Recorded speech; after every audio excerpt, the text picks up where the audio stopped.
I'm going to show you how to draw the Mona Lisa. To give you a clear idea of what we'll be doing, take a look at these two diagrams I made.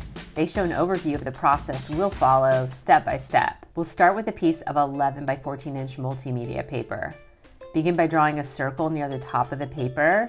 Next, add 2 vertical lines under the circle. This sloping line shows the outer edge of the hair and left shoulder, making a mark here where the other shoulder will be. Making a few pencil marks to show where her garments are. My pencil marks will get darker in just a moment. I'm going back and adding vertical and horizontal intersecting lines. I want the center of my circle to be where the axis is, so I'm going to go ahead and erase this circle. I'm making pencil marks to indicate where I want the outer edge of the new circle to be. Now making a curving line to connect each of these points. I'm using light pencil marks to make adjustments easier later. From the midpoint on the left side, I'm drawing a straight vertical line, then doing the same on the right side. I'm adding another vertical line to the left of my original vertical line.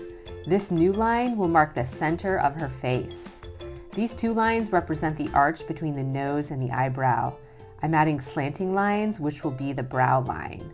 Now drawing the upper eyelids and lower eyelids. Curved lines mark the edge of the iris and pupil. I'm using the vertical line to guide me as I draw the lines for the nose. Adding a circle for the tip of the nose, making a couple slanting lines at the bottom. This horizontal line will guide me as I draw the mouth. I'm making a mark where I want the edge of the lips to be. A curved line connects these marks. This dot marks the top of the chin. Another dot and a horizontal line indicates where the bottom of the chin will be. I'm using the lines I already have to guide me as I draw the edge of the face, which includes the forehead, cheek, and chin. Now adding an oval where the chin is, and adding a curved jaw line that sweeps upwards. This vertical line indicates hair. I'm also adding a hairline across the top of the head. This line shows where the hair parts. This is the neck and base of the shoulder. And now for the outer edge of the hair.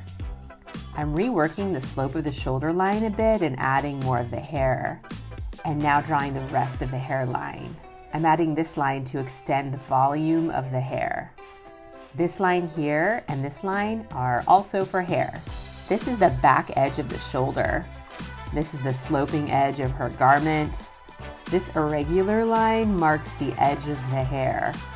You can see how the hair cascades all the way down to the elbow. I end up redrawing my lines a bit here. Now adding her shirt collar and the edge of her shirt and sleeve and shirt cuff. I'm only drawing a little bit of the hand. And then you can see a bit of her left arm reaching across. I'm penciling in the main lines I see that stand out from her garment. Now for the fun part.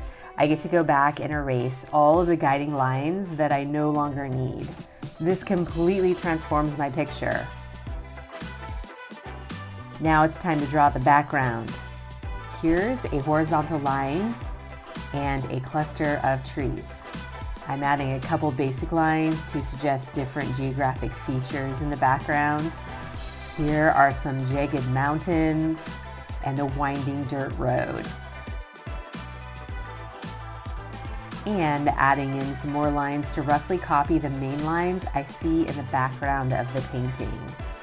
When you're done drawing, you can leave it as is or color in your drawing using markers, colored pencils, or paint. Up next, check out my video where I show you how to paint the Mona Lisa. Also, you're going to love this playlist where I teach you how to recreate the works of other famous artists. And as always, please support my work by subscribing to this channel, Rainbow Parrot Art.